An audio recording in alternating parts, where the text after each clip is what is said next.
Hallelujah. God's people, shalom on you. May the Lord Jesus Christ bless you all and keep you safe. परमेश्वर का धन्यवाद करते हैं एक बार फिर से आज के इस नए दिन और नई सुबह के लिए जो परमेश्वर ने आपको और मुझे बड़ी दया और करुणा करके दिया है अपने पुत्र प्रभु यीशु मसीह के बलिदान के द्वारा से, क्योंकि आपकी और मेरी हम सब की पहुंच परमेश्वर तक केवल और बस केवल खुदावंद यीशु मसीह के लहू के द्वारा ही होती है। तो आइए हम परमेश्वर का धन्यवाद करें आज की आराधना के द्वारा से, आज की इस संगति के द्वारा से, आज की इस ऑनलाइन चर्च सर्विस के द्वारा से। आप सब लोगों का इस ऑनलाइन चर्च सर्विस में प्रभु यीशु मसीह के नाम से क्राइस्ट मुक्ति द्वार फेलोशिप की ओर से हम सबका स्वागत करते हैं। इससे पहले कि हम आज की आराधना सभा शुरू करें, आइए हम लोग प्रार्थना करेंगे, उसके बाद फिर एक गीत सुनेंगे, उसके बाद फिर हम लोग परमेश्वर के वचन में जाएंगे।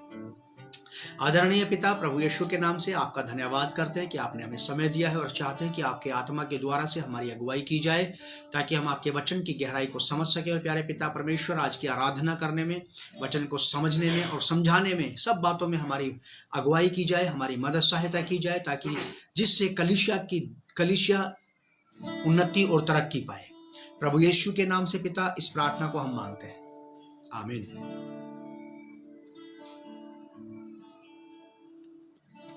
आप सभी को जय मसीह की। आप सभी लोग का क्राइस्ट मुक्ति द्वार ऑनलाइन संडे सर्विस में आप सबका स्वागत है। परमेश्वर का धन्यवाद देना चाहते हैं आज के सुंदर समय के लिए कि उसने हमें फिर से मौका दिया कि हम इस स्थान पे इकट्ठे हो सके, एक साथ इस टेक्नोलॉजी के द्वारा और प्रभु की महिमा कर सके। आइए परमेश्वर की महिमा के लिए गीत को गाएंगे। हम सब अपने अपने जगहों पे प्रभु की महिमा करें, अपनी आंखों को बंद करके और अपने मनों को हम प्रभु यीशु मसीह की ओर पे लगाएंगे।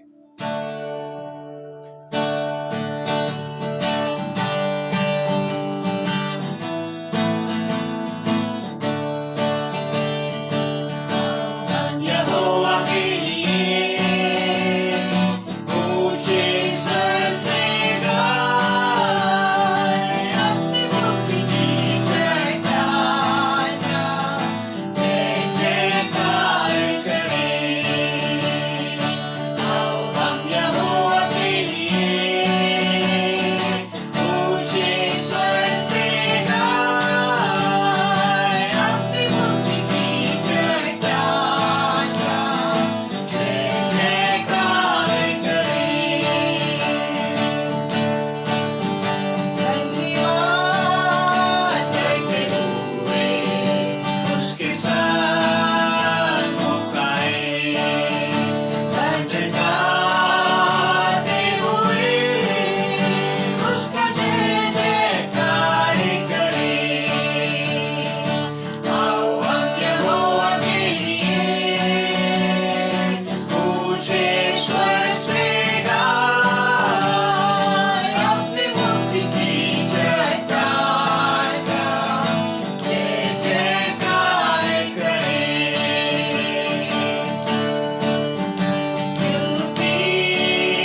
परमेश्वर का धन्यवाद करते हैं एक बार फिर से कि परमेश्वर ने ये समय हमें दिया है और अपनी मुक्ति की चट्टान का जय जयकार करने के लिए आप और मैं यहाँ पर जमा हैं।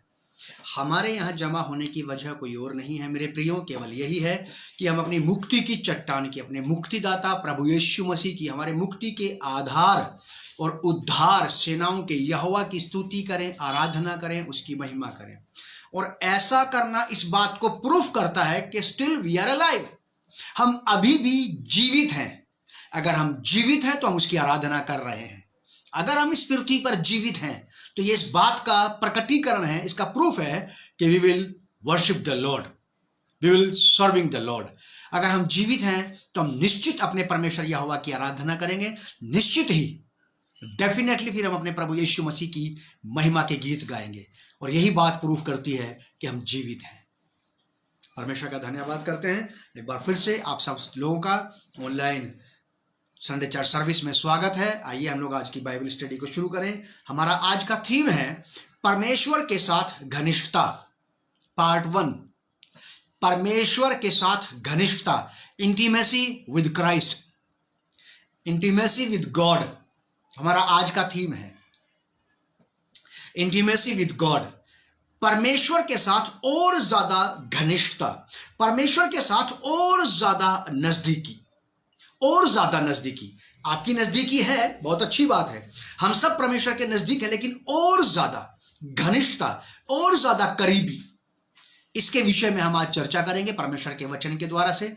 मेरे साथ निकालें आप इब्रानियों की पत्री, उसका 3 अध्याय, letter to Hebrews chapter 3 verse 12। इब्रानियों की पत्री 3 अध्याय, उसका 12वां पद, letter to Hebrews chapter 3 verse 12। यहां लिखा है, पत्री का जो लेखक है वो इस बात को कहता है, हे भाइयों चौकस रहो। ये पूरे इब्रानी समुदाय के लिए, यहूदियों के लिए ये पत्र लिखा गया था। खास करके यहूदी वर्ड या ये यहूदी बनने से पहले इब्री लोग कहलाते थे। ये इससे पहले कि यहूदी कहलाते, पहले इब्री कहलाते थे। इसीलिए पत्र का जो लेखक है वो खास करके इस पत्र में यहूदियों को, इब्री लोगों को, इब्रानियों को संबोधित करता है। इस लेटर का, इस पत्र का लिखने वाला बहुत बेहतरीन बात बताता है। ये क्या कहता है कि हे भाइयों चौकस रहो, बी अलर्ट, चौकस रहो कि तुम में ऐसा बुरा और अविश्वासी मन ना हो जो तुम्हें परमेश्वर से दूर हटा ले जाए। इसकी सलाह है इब्रानी लोगों को, क्योंकि इब्रानियों का, इन लोगों का स्वभाव ऐसा था कि इन्होंने 40 साल की अपनी थका देने वाली, अपनी निराश कर देने वाली, अपनी हताश कर देने वाली, अपनी उदास कर देने वाली यात्रा में, उस दुखदायक यात्रा में, जब इब्रानियों ने, जब यहूदियों ने, जब इजराइलियों ने मिस्र से यात्रा की, बाहर निकले, जब वो जा रहे थे अपने स्वदेश कनान देश की तरफ जहां परमेश्वर उनको ले जाना चाहता था, उसमें 40 साल का अंतराल है। उस 40 साल में इन लोगों ने, इब्री लोगों ने, जो लेटर अब नए नियम में है, लेकिन ये लेटर पुराने और नए नियम के दोनों इब्रीज को, दोनों इब्रानी लोगों को संबोधित करता है। ये बताता है कि देखो हे भाइयों चौकस रहो कि तुम में ऐसा बुरा और अविश्वासी मन ना हो जो तुम्हें जीवते परमेश्वर से दूर हटा ले जाए। मतलब इन्होंने परमेश्वर के बड़े अद्भुत आश्चर्य कर्म देखे, बड़े बड़े बिगेस्ट काम इन्होंने परमेश्वर के अपने जीवन में देखे, लेकिन बार बार उसका इनकार करते रहे, बार बार उसका इनकार करते रहे। उससे मिरेकल पाते रहे, खाना पाते रहे, सुरक्षा पाते रहे, शांति पाते रहे, सुरक्षा पाते रहे, रात को उजियाला और दिन में बादलों की छांव उससे पाते रहे, लेकिन तो भी इनका मन उस परमेश्वर से लगा नहीं, तो भी उस परमेश्वर पर मोहित नहीं हुए, तो भी इनका दिल उस परमेश्वर पर नहीं आया। बाकी चाहे किसी पर भी आ जाए, लेकिन परमेश्वर पर नहीं आया। ये परमेश्वर के ऐसे दीवाने नहीं हुए। इब्री लोग 40 साल के बारे में आप और मैं, बाइबल पढ़ने वाले लोग अच्छे से जानते हैं। उन 40 सालों में परमेश्वर ने कौन सी भलाई इन लोगों के साथ नहीं की। शत्रु से बचाया, डायरिया से बचाया, हैजे से बचाया, इनको हर प्रकार की वेदर के द्वारा, मौसम के द्वारा, गर्मी और धूप के द्वारा होने वाली बीमारियों से बचाया। ना तो इनके वस्त्र फटे, ना इनके पैर सूजे, ना इनकी जूतियां फटी। ऐसा लिखा है ओल्ड टेस्टमेंट में, पुराने नियम में। लेकिन बावजूद इसके इनका मन परमेश्वर पर मोहित नहीं हुआ। आज की दशा भी ऐसी ही है। बहुत सारे मसीह ऐसे हैं जिनको एक लंबी यात्रा हो गई है मसीह के साथ, चलते उठते बैठते प्रभु यीशु के साथ। अगर आज उनकी प्रार्थनाओं के उत्तर ना आए तो वो अपनी प्रार्थनाओं के उत्तर पाने के लिए अपने परिश्रमों में सफल होने के लिए किसी के भी पास जा सकते हैं। नक्षत्र बताने वालों के पास, भविष्यद्वक्ताओं के पास, दूसरी सलाह देने वालों के पास, या किसी भी प्रकार का कोई भी हथकंडा अपना सकते हैं अपने जीवन में सफल होने के लिए, शांति पाने के लिए, शालीन होने के लिए, किसी भी प्रकार का। यही थी वो वाली बात। उस वक्त पे भी लोग ऐसा ही किया करते थे। आज भी लोग पल भर में परमेश्वर को छोड़ देने की बात कहते हैं। अच्छे अच्छे विश्वासी, अच्छे अच्छे नया जन्म पाए हुए लोग, अच्छे अच्छे बिलीवर्स आज भी पल भर में अगर प्रार्थना का उत्तर ना मिले तो मुंह फुला लेते हैं परमेश्वर से।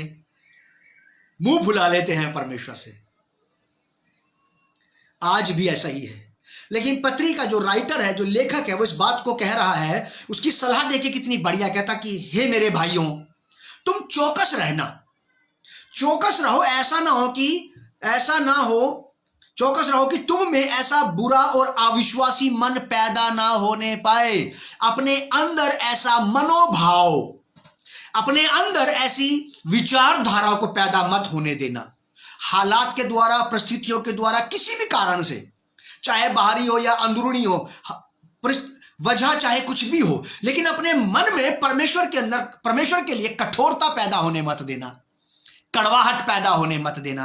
अपने मन में परमेश्वर के लिए उदासीनता और निराशा पैदा होने मत देना। अपने मन में इतनी बुराइयां पैदा मत होने देना कि तुम्हारा मन परमेश्वर के खिलाफ हो जाए, तुम्हारे विचार परमेश्वर के विरोध में आ जाएं, तुम्हारे काम परमेश्वर के खिलाफ हो जाएं।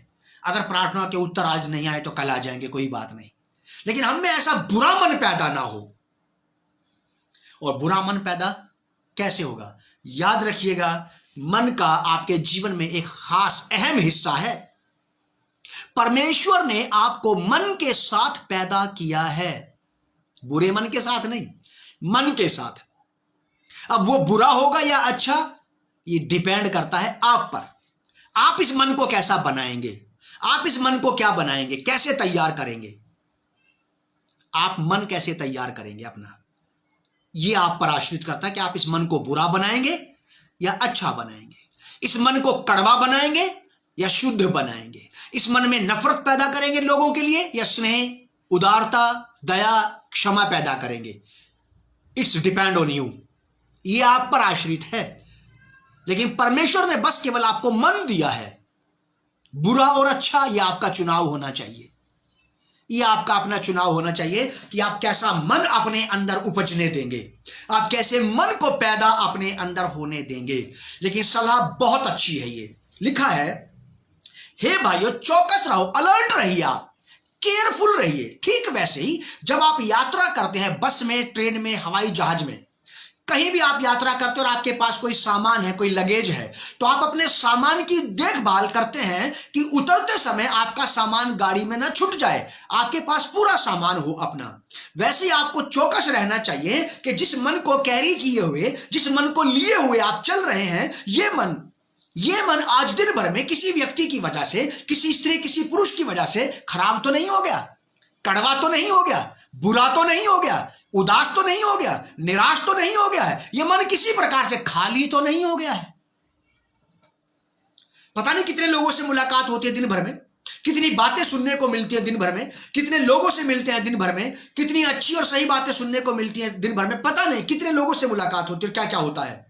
लेकिन वो सारी बातों का असर, सारी बातों का इफेक्ट, सारी बातों का प्रभाव अगर हमारे मन पे जाने लगा तो मन की दशा बहुत बुरी हो जाएगी। और अगर बुरी होने लगे तो इसके लिए आपको चौकस रहना चाहिए कि आपको अपने मन में किन किन बातों को आने देना चाहिए और किन किन बातों को आप अपने मन में नहीं आने देंगे।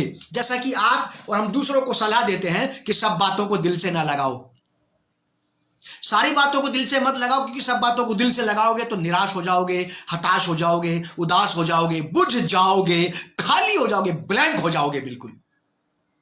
क्योंकि सब बातों पर ध्यान देना उचित नहीं है, सब बातों को मानना उचित नहीं है, सब बातों पर चलना उचित नहीं है। संत पौलुस एक जगह पे कहते हैं कि सारी बातें उचित तो हैं, लेकिन मेरे लाभ की नहीं है। जिन बातों से मेरा लाभ ही नहीं हो रहा, उन बातों को क्यों सोचना? जिन बातों से मेरी आत्मिक उन्नति नहीं होगी, उन बातों को क्यों अपने मन में लाके मन खराब करना?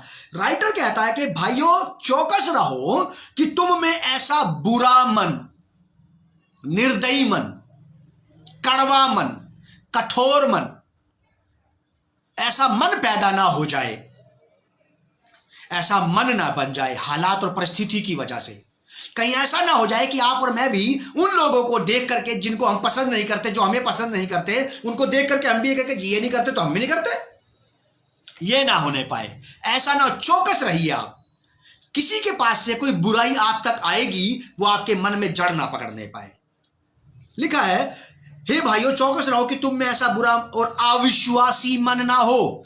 तुमने परमेश्वर के अपने जीवन में अद्भुत कामों को देखा है। यदि आज उसका कोई काम हमारे जीवन में नहीं हुआ तो क्या अविश्वास पैदा करें हम अपने अंदर? अब हमारा विश्वास परमेश्वर पर से जाता रहा, अब हमारा भरोसा परमेश्वर पर नहीं है। अब तो हमारी समस्या का समाधान कोई और ही करेगा। कौन करेगा? और कौन है जो आपको आपकी समस्याओं से बाहर निकाल सकता है? यदि आपके पास ऐसा कोई समाधान, ऐसा कोई उपाय है, तो ये आपके और मेरे लिए विनाश और विपत्ति पैदा करेगा, उद्धार और शांति पैदा नहीं करेगा। लोगों के पास है रास्ते, वो चले जाते हैं नक्षत्र देखने वालों के पास, पत्थर देखने वालों के पास, नग पढ़ करके देने वालों के पास, तावीज पढ़ करके देने वालों के पास, कोई दूसरे क्रियाकलाप बताने वाले लोग हैं लोगों के पास, लेकिन उनसे विनाश और विपत्ति ही पैदा होगी, उद्धार, शांति, छुटकारा और शालीनता पैदा नहीं होगी। ऐसा लिखा है बाइबल में कि जो पराये देवताओं के पीछे जाता है वो अपने दुखों को बढ़ा लेता है। जितने लोग जो परमेश्वर के पास आ गए हैं, जो परमेश्वर को जानते हैं, जो परमेश्वर से प्रेम करते हैं, परमेश्वर को पहचानते हैं, जिनके जीवनों में परमेश्वर ने अपनी एक पहचान बनाई है, आप उसे हे अब्बा और हे पिता कह के पुकारते। जब कभी आप ज्यादा लाड में आ जाते हैं तो आप उसे हे अब्बा और हे पिता कह के पुकारते हैं। आप ऐसा इसलिए पुकारते हैं क्योंकि आपने उसके पितापन को अपने जीवन में देखा है, आपने उसके फादरहुड को अपने जीवन में देखा है, और उसने आपको एक पिता के समान पाला, पोसा, बढ़ाया, आपकी देखभाल की। इसलिए आप खुश होकर के कह देते हैं हे अब्बा, हे पिता। यदि आज उस अब्बा ने, उस पिता ने आपकी बात का उत्तर नहीं दिया तो इसका मतलब क्या है? इसका अर्थ यह नहीं बनता कि वो पिता नहीं रहा, वो अब्बा नहीं रहा हमारा, अब वो हमारा फादर नहीं रहा। वो आज भी है, क्योंकि हम जितने भी लोग यहां पर हैं इस वक्त, हम में से बहुत सारे लोगों के पास बच्चे हैं, और मैं सोचता हूं कि हम में से बहुत सारे लोग ऐसे हैं जो अपने बच्चों की सारी ख्वाहिशें पूरी नहीं करते हैं। सब ख्वाहिशें तो पूरी नहीं करते हम, मैं भी नहीं करता हूं। जो मैं जान लेता हूं कि ये ठीक चीज नहीं है, आप भी जान लेते कि ये बच्चा चीज ठीक नहीं कर रहा, इसलिए आप उसकी वो बात मानते ही नहीं। ऐसे ही परमेश्वर भी कुछ चीजों को देख लेता है कि ये आपके और मेरे लिए सही नहीं है, इसीलिए वो उनका उत्तर नहीं देता, या समय का इंतजार करता है, या परमेश्वर का अपना एक क्या कहना चाहिए कि एक स्वभाव है, जैसा परमेश्वर के लोग बताते हैं। जब आप प्रार्थना करते हैं तो 3 बातें रहती हैं आपकी प्रार्थनाओं में, यस, नो, वेट। या तो परमेश्वर तुरंत आपको उत्तर देगा, या बोलेगा कि नहीं, या फिर कहेगा कि इंतजार करो, दूंगा। यस, नो, वेट, 3 चीजें यहां पे लिखा है। हे भाइयों अपनी चौकसी करो, अपनी चौकसी करो कि तुम्हारे अंदर ऐसा बुरा मन पैदा ना हो जाए कि तुम्हें परमेश्वर से हटा ले जाए, परमेश्वर से हटा ले जाए। हमारे अंदर कभी कभी ऐसा मन पैदा हो जाता है कि हम जानबूझ करके भी परमेश्वर की बातों को नहीं मानते। अब हमारा मन हमें परमेश्वर से हटा करके ले गया है। उत्पत्ति की किताब में ऐसा लिखा है, परमेश्वर यहोवा ने जब पृथ्वी पर दृष्टि की और देखा कि सारी पृथ्वी बिगड़ चुकी थी, सब बिगड़ चुके थे, सब बिगड़ चुके थे। ये नूह के दिनों की बात है, सब बिगड़ चुके थे। और परमेश्वर ने कहा कि मनुष्य के मन में बचपन ही से जो कुछ पैदा होता है सो बुरा ही पैदा होता है, बुरा ही पैदा होता है। तो राइटर कहता है कि सो हे भाइयों अपने मन की चौकसी करो कि बुराई तो पैदा नहीं हो गई कोई, जो परमेश्वर से दूर हटा ले जाए, जो परमेश्वर के वचन पर विश्वास करने से हमें कठोर बना दे, जो परमेश्वर से प्रेम करने के लिए हमें कठोर बना दे, जो परमेश्वर की बात को मानने से कठोर बना दे, जो परमेश्वर के पीछे पीछे चलने से हमें कठोर बना दे। कहीं ऐसा बुरा मन तो पैदा नहीं हो गया किसी व्यक्ति की वजह से, किसी और व्यक्ति की वजह से हम परमेश्वर से क्यों कड़वे हो जाएं? हम किसी और स्त्री पुरुष के कारण से, किसी और विश्वासी की वजह से, किसी और सेवक की वजह से क्यों परमेश्वर से मुंह मोड़ ले? समाज के डर से, सरकार के डर से, राजाओं के डर से क्यों परमेश्वर से मुंह मोड़ ले? क्यों ये छोड़ करके चले जाए, अरे नहीं लोग नाराज हो जाएंगे? ऐसा बुरा मन उत्पन्न होने ना दें कि वो हमें परमेश्वर से हटा ले जाए। और ऐसा अविश्वासी मन ना हो जो तुम्हें जीवते परमेश्वर से दूर हटा ले जाए। या तो ये बात बाहर से हमारे अंदर आएगी कि हम परमेश्वर से दूर हो जाएं, या फिर ये हमारे अंदर से अपने आप उठेगी, हमारी विचारधारा में से उठेगी। आप याद रखिए, ऐसा लिखा है बाइबल में कि परमेश्वर, भजन संहिता में मैंने पढ़ा इस बात को, कि पृथ्वी की छोर से कोहरे को, धुंध को उठाता है, कोहरे को उठाता है। जैसे परमेश्वर पृथ्वी की छोर से, कहां से कोहरा उठ करके आता है ना आप जानते हैं ना मैं जानता हूं। जब सुबह उठते हैं तो देखते हैं अरे इतना कोहरा, पता नहीं लगा कि आया कहां से परमेश्वर इसको निकाल के ले आया। ठीक वैसे ही किसी के व्यक्ति के मन में बुरे विचार कहां पे, कितनी गहराई में पैदा होते हैं कोई नहीं जानता, लेकिन जब वो सामने आते हैं तो प्रकट हो जाते हैं कि इतने बुरे विचार इस व्यक्ति के हो सकते हैं। क्या ऐसा बुरा मन इसका हो सकता है? प्रकट होने के बाद बात सामने आती है, पता लगता है कि ये बन कहां पे रहा था, पता नहीं कहां बन रहा था, क्योंकि पृथ्वी की छोर से यहोवा कोहरे को उठाता है, धुंध को उठा करके ले आता है, और आपको और हमें अचानक पता पड़ता है कि इतना कोहरा। ठीक वैसे ही सो चौकसी करें अपने मन की गहराइयों की, अपने व्यक्तित्व की गहराइयों की चौकसी करें कि कोई बुरी बात उसमें पैदा ना हो जाए, कोई बुरी चीज उसमें पनपने ना लगे जो मुझे परमेश्वर से दूर हटा ले जाए। कई बार ऐसा हो जाएगा कि हम मुंह से तो परमेश्वर परमेश्वर परमेश्वर परमेश्वर करते रहेंगे, लेकिन हमारा मन उससे हमेशा दूर रहेगा। यशाया ऐसा कहता है कि इन लोगों का मन, परमेश्वर कहता है कि मुझसे दूर रहता है, लेकिन ये परमेश्वर परमेश्वर परमेश्वर परमेश्वर की रट लगाए रखते हैं। बहुत फर्क है। पत्री का राइटर हमें समझाना चाहता है कि हम चौकसी करें अपने मनों की। यह है मन, माइंड। इसे कभी कभी बाइबल दिल भी कहती है, दिल भी कहती है। अपने मन की चौकसी करो कि तुम में ऐसा और अविश्वासी मन पैदा ना होने पाए जो तुम्हें परमेश्वर से दूर हटा ले जाए। विश्वास के बिना परमेश्वर को प्रसन्न नहीं किया जा सकता। अगर आप विश्वास करते हैं हर परिस्थिति में, हर हाल में, आपकी बदतर से बदतर हालत में आप इस बात का विश्वास करते हैं कि परमेश्वर आपको इस अंधकार से बाहर निकाल लेगा, तो यह चीज आपको परमेश्वर के निकट रखेगी। अगर आपको और मुझे सब कुछ साफ साफ नजर ना आने लगे और हम ये सोचने लगे पता नहीं क्या होगा, ये कहने वाले जो शब्द है ये अनजान शब्द हैं, ये अनजाने अनोन वर्ड्स है ये, और ये परमेश्वर को हमारे लिए अनजान बना देंगे, अनोन गॉड बना देंगे। हमें समझ में नहीं आ रहा कि अब ये गॉड से भी हो सकता है कि नहीं, पता नहीं क्या होगा। ये बात हमारे मन में चली जाएगी, हमारा मन इसको सुन लेगा, हमारा पूरा व्यक्तित्व इन बातों को सुनता है, और फिर अंदर ही अंदर ये वाली बात जड़ पकड़ने लगती है, फिर ये फलवंत होने लगती है। क्योंकि खुदावंद यीशु मसीह, प्रभु यीशु ने कहा कि जो कुछ मनुष्य खाता है वो उसको अशुद्ध नहीं करता। वो खाना, वो भोजन, वो उसके पेट में जाता है और संडास के जरिए बाहर निकल जाता है, लेकिन बुरी बातें, बुरे विचार जो मन में से निकलते, जो मुंह के द्वारा से बाहर आते हैं, वो मनुष्य को अशुद्ध करते हैं। बुरी भावनाएं, बुरे विचार, बुरा बोल, शब्द, बैड वर्ड्स, ये खराब करते हैं काम को। इसीलिए राइटर कहता अपने मन की चौकसी करो कि ये तुम्हारा मन कहीं बहका करके, तुम्हारा मन तुम्हें बहका करके परमेश्वर से अलग ना ले जाए। अरे छोड़ो, कोई बात नहीं, हम सारी बातें तो परमेश्वर की मानते हैं, आज ही नहीं मानेंगे तो क्या बिगड़ जाएगा। हमारा मन हमें बहका करके परमेश्वर से अलग ना ले जाए। इसके विषय में मैं 3 बातें आपको बताना चाहता हूं। ऐसा ना हो, इससे बचें आप। पहली बात याद रखिए, लिख लीजिए आप इस बात को। ऐसा ना हो कि हमारे अंदर बुरा मन पैदा हो जाए, इस बात से बचिए आप। पहली बात। दूसरी बात, ये करें जो मैं बताऊंगा आपको, मतलब इससे बचें, कैसे बचें, ये मैं बताऊंगा कि ऐसे बच सकते हैं आप इस चीज से। और तीसरी बात, ऐसा करें ताकि आप इस बुरे मन से, ये बुरा मन पैदा ही ना हो हमारे अंदर। 3 बातें याद कर रख लीजिए, लिख लीजिए आप। पहली बात, इससे बचें कि आपके अंदर ऐसा बुरा मन पैदा ना हो। कैसे बचेंगे इससे, ये करें जो मैं बताऊंगा आपको अभी। तीसरी बात, ऐसा करें। इससे बचने का जो पहला पॉइंट है मेरे पास वो ये है, ये करिए आप। अगर आप ये चाहते हैं कि आप में मुझ में ये बुरा मन पैदा ना हो,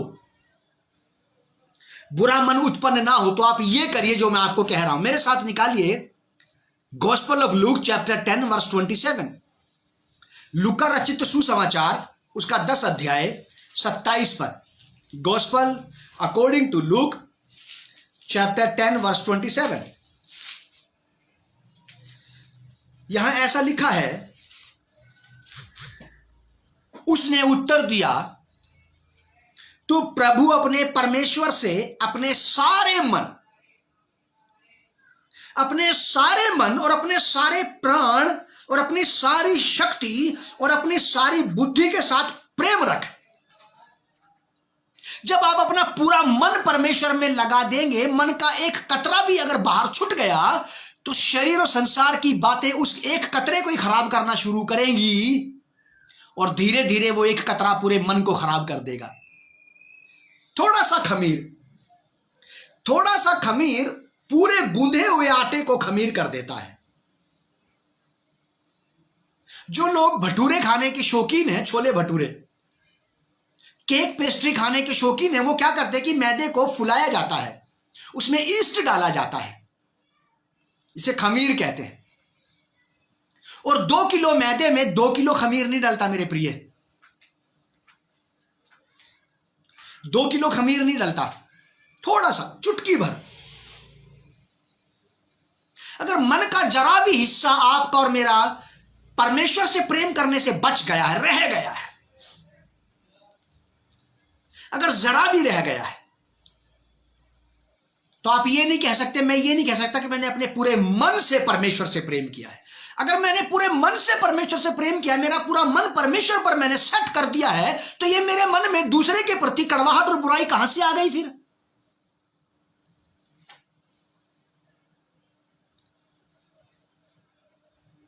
मेरे प्रिय, चौकस रहें, अपने अंदर ऐसा बुरा मन उत्पन्न होने ना दे जो आपको परमेश्वर से दूर हटा ले जाए। परमेश्वर से दूर हटा ले जाने का मतलब है परमेश्वर की बात को ना मानना, उसको छोड़कर के दुनिया के किसी दूसरे देश में जाके बस जाना नहीं कि जी अब हमने परमेश्वर को अब छोड़ दिया। नहीं, लोग परमेश्वर के साथ रहते रहते ही परमेश्वर को छोड़ सकते हैं। उसका तरीका यह है कि आप उसकी बात मानना बंद कर दीजिए, बस खत्म बात। उससे प्रेम करना, उसका आदर करना, उसको अपने जीवन में पहला स्थान देना, अपने फैसलों में पहला स्थान उसको देना बंद कर दीजिए और परमेश्वर आपसे अलग हो जाएगा। फिनिश। फ्री वाली बात हमारे ऊपर सही सटीक बैठेगी कि ये मुंह से तो मेरा आदर करते लेकिन इनका मन मुझसे बहुत दूर रहता है। यशाया कहते हैं ये वाली बात, यशाया भविष्यद्वक्ता ने कही है ये वाली बात। प्रभु यीशु मसीह ने भी कहा मत्ती 7:21 में कि हे प्रभु कहने वाले सभी स्वर्ग नहीं जाएंगे। लूका 6:46 में वो कहते जब तुम मेरी बात ही नहीं मानते तो क्यों मुझे हे प्रभु कहते रहते हो। ये आपके मेरे लिए बहुत ही सराहनीय बात है कि इस पवित्र शास्त्र बाइबल में आपके और मेरे आत्मिक उत्थान, हमारे स्पिरिचुअल डेवलपमेंट के लिए, हमारे आत्मिक बढ़ोतरी के लिए बहुत कुछ लिखा हुआ है इसमें। लेकिन वो वाली बातें अगर हमारे जीवन में कारगर हो जाएं, वो अपने आप कारगर नहीं होंगी, उनको कारगर होने देना पड़ेगा। ठीक वैसे ही अगर आज आपके खाने में नमक कम है और आपके सामने नमक की डिब्बी रखी है, नमक रखा है, तो सब्जी नमक को देखती रहे और नमक सब्जी को देखता रहे, देखते देखते क्या सब्जी नमकीन हो जाएगी? नहीं, उस नमक को सब्जी में डालना पड़ेगा, तब जाकर के वो दाल सब्जी नमकीन होगी उतनी जितना आप चाहते हैं। ठीक वैसे ही परमेश्वर का ये वचन अगर हमारे घरों में रखा रहे, अगर ये मेरी जबान पे रटा रहे और मेरे स्वभाव में, मेरे व्यवहार में, मेरे तौर तरीकों में, मेरी प्रतिदिन की मेरी डेली एक्टिविटीज में ना हो, तो ये मेरे जीवन को नमकीन नहीं बना सकता। ये मेरे लाइफस्टाइल को गॉडली लाइफस्टाइल नहीं बना सकता है, डिवाइन, अलौकिक, हेवनली कैरेक्टर नहीं बना सकता है ये। सो हे भाइयों चौकस रहो, हे बहनों चौकस रहो, हे बुजुर्गों चौकस रहो, हे बच्चों चौकस रहो, हे हम उम्र जवानों चौकस रहो कि आप में और मुझ में ऐसा बुरा मन उत्पन्न ना होने पाए कि जो हमें परमेश्वर से दूर हटा ले जाए। ऐसा अविश्वासी मन कि हम परमेश्वर के अद्भुत कामों को तो देखते रहे अपने जिंदगी में, लेकिन कभी भी उसके प्रति हम उतने उदार नहीं हो पाए परमेश्वर के लिए, उतने ज्यादा परमेश्वर से हम दिल नहीं लगा पाए कि यदि आज वो मुझे कुछ ना भी दे तो भी मैं उससे प्रेम करता हूं। यहां पे लिखा, ये बहुत बड़ा डिस्कशन था प्रभु यीशु मसीह का एक धार्मिक विद्वान व्यक्ति के साथ। उस व्यक्ति ने बोला कि परमेश्वर की बड़ी आज्ञाओं में से ये एक बड़ी आज्ञा है, तू प्रभु अपने परमेश्वर से अपने सारे मन से प्रेम कर। अगर मान लीजिए आपने और मैंने अपना सारा मन परमेश्वर पर झोंक दिया, हमने सारा का सारा मन परमेश्वर को दे दिया, तो अब इस मन को कौन खराब कर सकता है? परमेश्वर के पास जो चीज आपने पहुंचा दी इसको कोई खराब कर सकता है क्या? No one can destroy that. कोई उसे नष्ट नहीं कर सकता, कोई उसे खराब नहीं कर सकता, कोई उसे अशुद्ध और दूषित नहीं कर सकता। हमारा मन आज भी दूषित इसलिए हो जाता है क्योंकि हमने पूरा का पूरा मन तो परमेश्वर को दिया ही नहीं। मान लीजिए आप किसी को बोले कि मुझे 100 रुपए खुले दे दीजिए, आप 100 रुपया खुले लेने गए आप और उस व्यक्ति ने आपको 99 रुपीज दिए, तो क्या आप कह पाएंगे कि आपके पास 100 रुपए हैं? आप नहीं कह सकते कि आपके पास 100 रुपए हैं। आप जानते हैं कि आपके पास 99 रुपीज हैं। पूरा का पूरा अगर आपने मैंने परमेश्वर को दे दिया तो फिर से कोई खराब नहीं कर सकता। आज भी हमारा मन अगर हमने परमेश्वर को नहीं सौंपा है तो आज ही सौंप दे पूरी तरह, टोटल, ताकि मन खराब ही ना हो।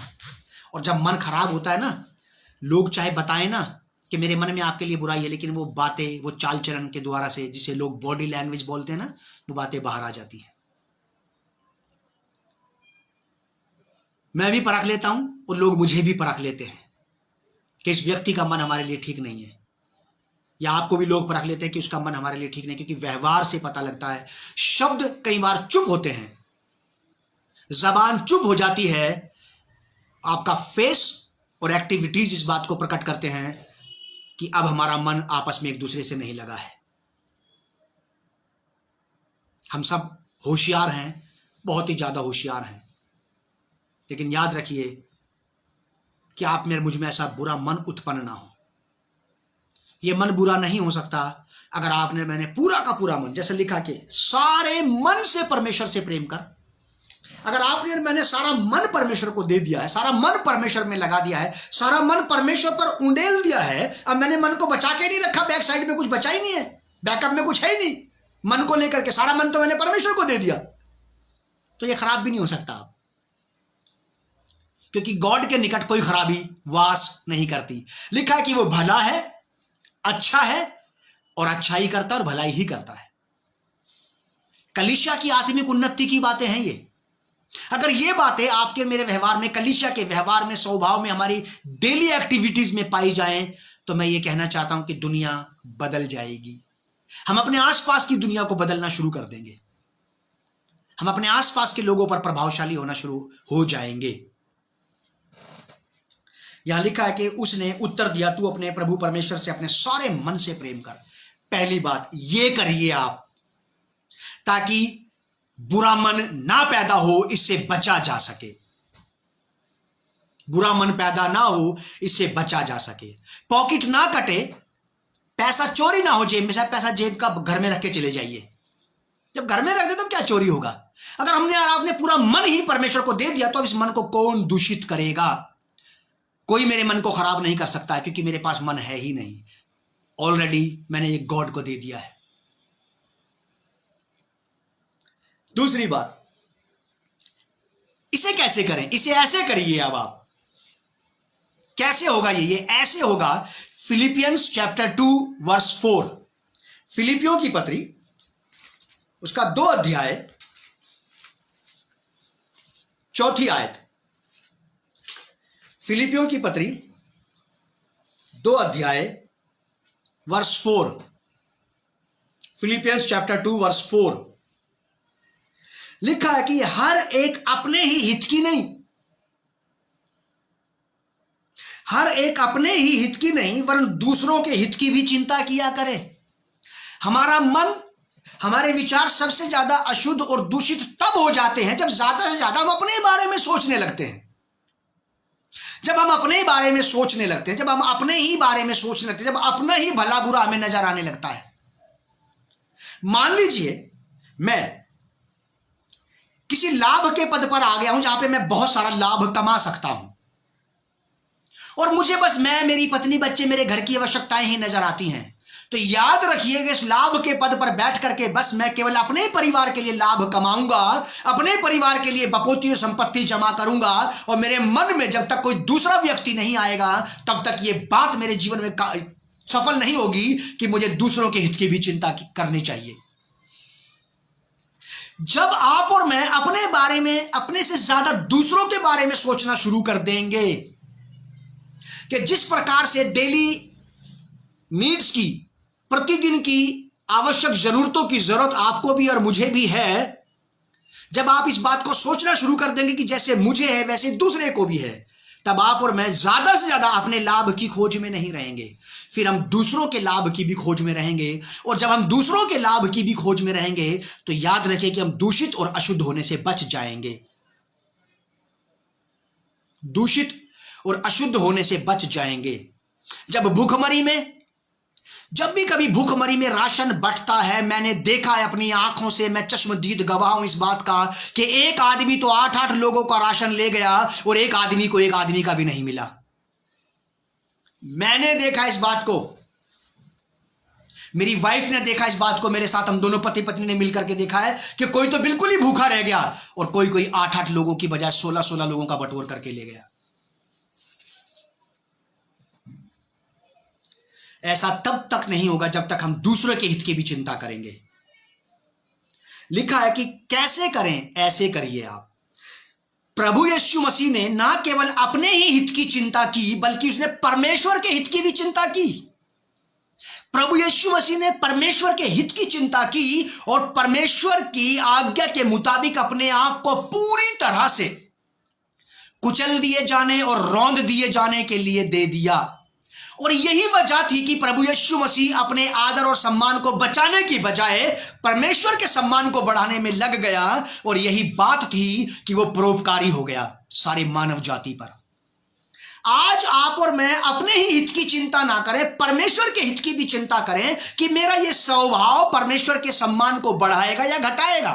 मेरा ये व्यवहार बिलीवर्स और नॉन बिलीवर्स के बीच में परमेश्वर की बातों का आदर बढ़ाएगा या बातों का आदर घटाएगा। हम बिलीवर्स लोग, बिलीवर्स के बीच में भी और नॉन बिलीवर्स के बीच में भी कई बार परमेश्वर के सम्मान को बढ़ाने में असफल हो जाते हैं।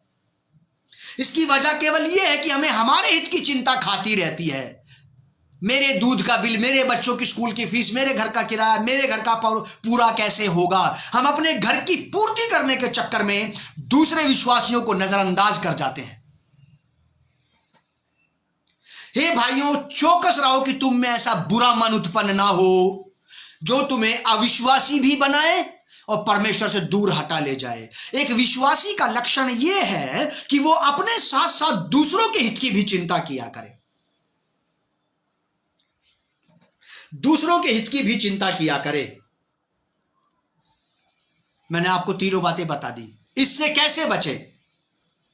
इससे आप ऐसे ही बच सकते हैं, अपना सारा मन परमेश्वर में लगा दें ताकि मन ना तो बचा रहेगा और ना अशुद्ध होगा। प्रभु यीशु ने कहा, जहां तेरा मन है वहां तेरा धन है।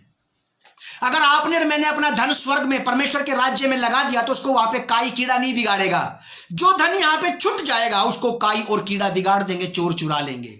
वैसे ही अगर आपने और मैंने अपना पूरा मन परमेश्वर में लगा दिया तो आपके मेरे मन को ये संसार की चीजें ना तो लुभा सकती हैं और ना दूषित कर सकती है, ना चुरा सकती हैं। जो कुछ आप और मैं सेफ करके रखना चाहते हैं, बचा के रखना चाहते हैं, उस सब को परमेश्वर में लगा दीजिए ताकि वो सारी चीजें सेफ और सिक्योर रह सकें। मेरी वाइफ अक्सर इस बात को कहती है, जो चीज को आप ज्यादा प्रेम करते हो और आप चाहते कि वो आपके हाथ से ना जाए, आप उसे परमेश्वर को सौंप दें और वो कभी आपके हाथ से नहीं जाएगी। तो ये बातें परमेश्वर के वचन के भी बहुत कुछ बाकी रह गया है। इब्रानियों की पत्री 2 अध्याय 1 पद मेरे साथ निकालिए। अपने को हटा लेना परमेश्वर की बातों से, परमेश्वर की बातों से अपने को हटा लेना, ये हमें परमेश्वर से दूर करके कर देगा। मेरे साथ निकालिए letter of Hebrew chapter 2 verse 1, इब्रानियों की पत्री उसका 2 अध्याय 1 पद। यहां लिखा है, इस कारण चाहिए कि हम उन बातों पर जो हमने सुनी है और भी मन लगाएं, ऐसा ना हो कि बहक कर उनसे दूर चले जाएं। आप और मैं उन बातों पर ज्यादा से ज्यादा मन लगाएं जो आपने और मैंने सुनी है, परमेश्वर के लोगों से, परमेश्वर के वचन से, पवित्र आत्मा से जो आपने सुना है उस पर ज्यादा मन लगाएं। आप और मैं परमेश्वर की बातों पर ज्यादा मन लगाएं ताकि हमारे मन को परमेश्वर से हटने का कोई अवसर ही ना मिले,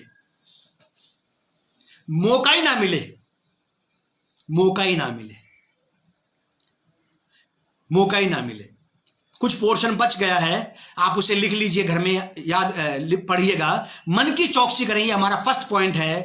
प्रोवर्ब्स चैप्टर 4 वर्स 23, नीति वचन की किताब उसका 4 अध्याय 23 पद, यिर्मयाह नबी की किताब 17 अध्याय का 9 पद में लिखा है कि मन तो सबसे अधिक धोखा देने वाली वस्तु है, इसमें ला इलाज रोग लगा है, इससे कैसे बचा जाए। भजन संहिता 119 अध्याय का 11 पद में दाऊद राजा भजनकार, उसका भजन का लिखने वाला कहता कि मैंने तेरे वचन को अपने हृदय में, अपने मन में रख छोड़ा है कि तेरे खिलाफ पाप ना करूं, कि तेरे खिलाफ पाप ना करूं, तेरे खिलाफ पाप ना करूं। तो मेरे प्रियो, इस बात को हम याद रखें। इब्रानियों की पत्री 3 अध्याय का 12 पद में लिखा है, हे भाइयों चौकस रहो कि तुम में ऐसा बुरा और अविश्वासी मन उत्पन्न ना हो जो तुम्हें जीवते परमेश्वर से दूर हटा ले जाए। कोशिश करें हम अपनी अपनी कि हमारा मन, ये हमें परमेश्वर के करीब भी ला सकता है और यही हमें परमेश्वर से दूर भी ले जा सकता है। यही मन, यह आपके मेरे जीवन का बहुत अहम हिस्सा है। मन हमारी जिंदगियों में, इसकी तबाही में, इसकी आबादी में एक बड़ा रोल अदा करता है। आप और मैं इस मन को चला सकते हैं। अगर हमने मन को नहीं चलाया तो याद रखिए कि यह हमें चलाएगा। फिर अगर इसने चलाना शुरू किया तो इसके रिजल्ट बुरे डेफिनेटली होंगे, और अगर हमने मन को चलाना शुरू किया तो इसके रिजल्ट बहुत अच्छे होंगे। हम अपने मन को परमेश्वर की ओर लगाएं, अपने मन को परमेश्वर की ओर लगाएं ताकि अच्छा परिणाम अपने जीवन में देख सकें और हमारे अंदर कभी ऐसा बुरा मन और अविश्वासी मन, ऐसा अड़ियल, ऐसा हठीला, ऐसा कठोर, ऐसा बुरा मन पैदा ना हो कि परमेश्वर से दूर हटा ले जाए, उसकी शिक्षा दीक्षा से दूर हटा ले जाए, उसकी आज्ञाकारिता से दूर हटा ले जाए, उसकी बातों से दूर हटा ले जाए, उन बातों से जिनको आपको और मुझे आदर के साथ पालन करना चाहिए। परमेश्वर आप लोगों को आशीष दे। पवित्र आत्मा आपकी और मेरी मदद करे कि हम में ऐसा बुरा मन कभी भी उत्पन्न ना हो, और पवित्र आत्मा सदैव हमारी सहायता करे कि हमारा मन हम परमेश्वर पर फिक्स कर दें और ये मन हम परमेश्वर को दे करके दोबारा उससे कभी ना लें। पवित्र पिता, मैं ये प्रार्थना करता हूं कि ये वचन जो आज बीज बोया गया है पूरी कलीसिया के लिए आशीष का कारण बनने पाए, और कलीसिया इस वचन के मुताबिक बनती और ढलती चली जाए, ताकि प्रभु जी कलीसिया आपके आत्मा के अनुसार, आपके नए मन के अनुसार चले, उस नए मन के जो आपने दिया है। प्रभु यीशु के नाम से इस प्रार्थना को मांगते हैं, आमीन। Praise the Lord and shalom on you.